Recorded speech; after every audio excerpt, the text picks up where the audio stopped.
Hello everybody and welcome back to Odin's movie vlog. I am the critic who is a cynic. Hope you're doing well, and today we're going to be talking about how there is apparently a chance, a possibility, though I would say an outside chance, that apparently Amazon is interested in buying out AMC theaters here in the United States. Now, for those that are not aware, AMC is actually currently owned by a Chinese company called, I think, the Wanda Group or something to that effect. It was bought out several years ago. In fact, I was working at AMC when that purchase had originally happened, and of course, screw China. But with all that being said, there's now reports going around Bloomberg and many other tech sites that are talking about how this could potentially be a good thing for the theaters, it could be a bad thing for the theaters, it could be a good thing for Amazon, bad thing for Amazon. But what I'm not seeing mentioned in this specific article on Bloomberg, which you would think would be the number one place to find it, is how I personally believe, and again, I'm not a legal expert by any means, but this deal would essentially be impossible because it would be a violation of antitrust laws. By the very fact that Amazon, already owning so many things and already producing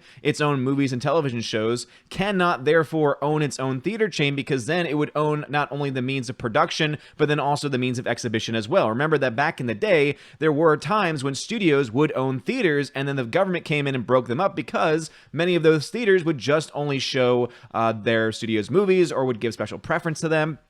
And it caused a lot of chaos, and the government came in and said, no, you can't do that. That's a little bit too big. That's a little bit too much power. So I'm looking at this and I'm thinking to myself, wait a minute, even if this talk was to actually go on, even if they were going to hash this out and hash out some details, I just don't think it could ever legally happen because of those very reasons. But as you can see, the AMC Entertainment stock has surged 56% on report of these talks taking place, which obviously is good for the stock market. However, I don't know how good it is for the credibility of those buying said stocks, and also for people like Bloomberg for reporting this without even mentioning the legal ramifications of this news. But let's dive into a couple of these paragraphs. As AMC Entertainment Holdings jumped as much as 56% on a media report that Amazon.com Incorporated has discussed a potential takeover of the largest U.S. movie theater owner, though it pared the gains when another outlet said the companies are not talking. It's unclear if the talks are active or will lead to a deal, the UK's Mail on Sunday newspaper said, citing unidentified sources. Amazon doesn't comment on speculation,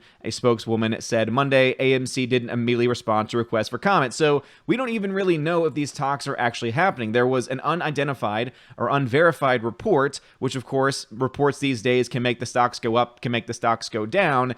And because it was later confirmed, rather it was later said by one of the sides, hey, no, there's no talks going on right now, it seemed to do away with any gains whatsoever. AMC shares rose as much as $2.31 to $6.41 in New York trading. They were up as little as 19% minutes after the deadline report, and were up 36% to $5.58 at 11:28 p.m.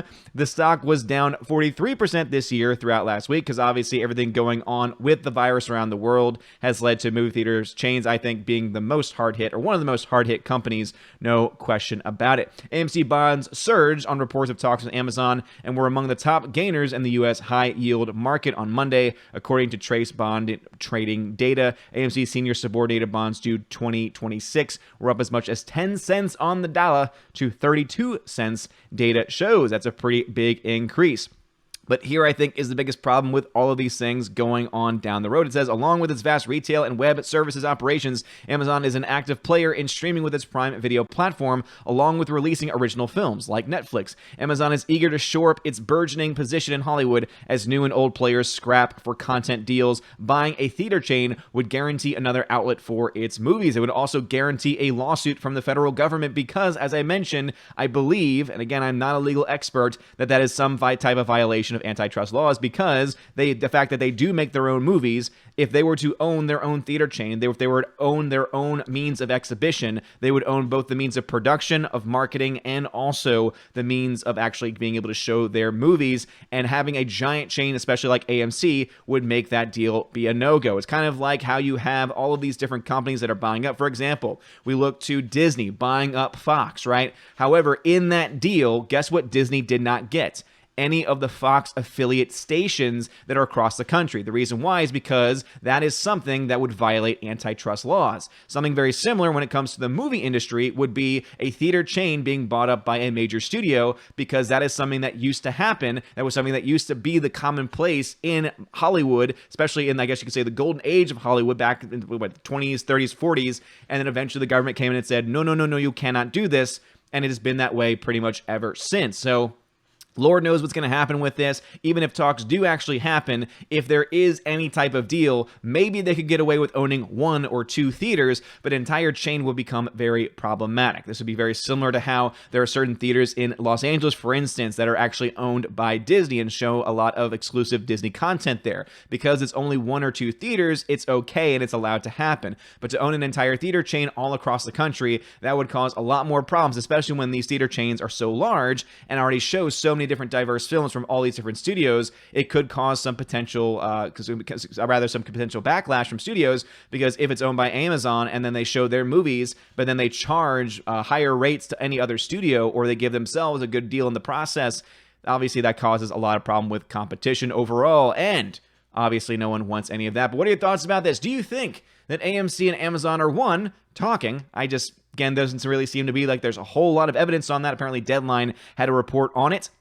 But again, I just don't really have a lot of evidence in front of me to say that they were talking. And if they are, do you think, one, Amazon, I guess 2 now, Amazon is going to actually go forward trying to buy AMC? And 3, maybe you have a little bit more expertise in this legal matter. Do you think this would be something that they would actually be able to get away with? As I mentioned, I think because of all of these problems and all of these issues behind the scenes, especially with antitrust, they would not be allowed to go forward. But what would I know? Let me know your thoughts about this and everything I talked about in the comment section below. If you like this video, smash that like button, hit that subscribe. It helps out a lot. You're all amazing and beautiful people. Have a wonderful day, and as always, God bless. And now a huge shout out to my May Patreon and Subscribe Star members: Albertus Magnus, Animation Commentator, Brian P., Dion, Divex, Enrique Evangelista, Father Christopher Miller, hail to you, Father, Frank the Tank and the Shawhan Weeder Dog Clan, Harold Francis, the Hunker, Chunker, Funker Monkey, Inflamed Wood, It's a Trap Productions,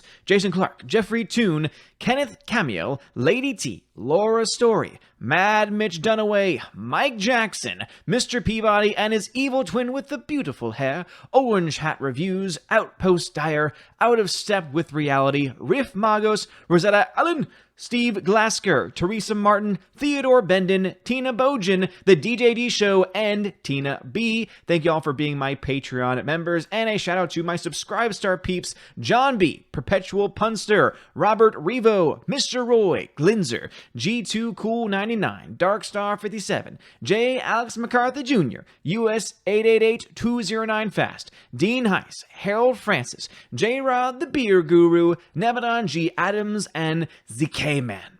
And a special shout out to David Bobrizik and Edgardo Martinez.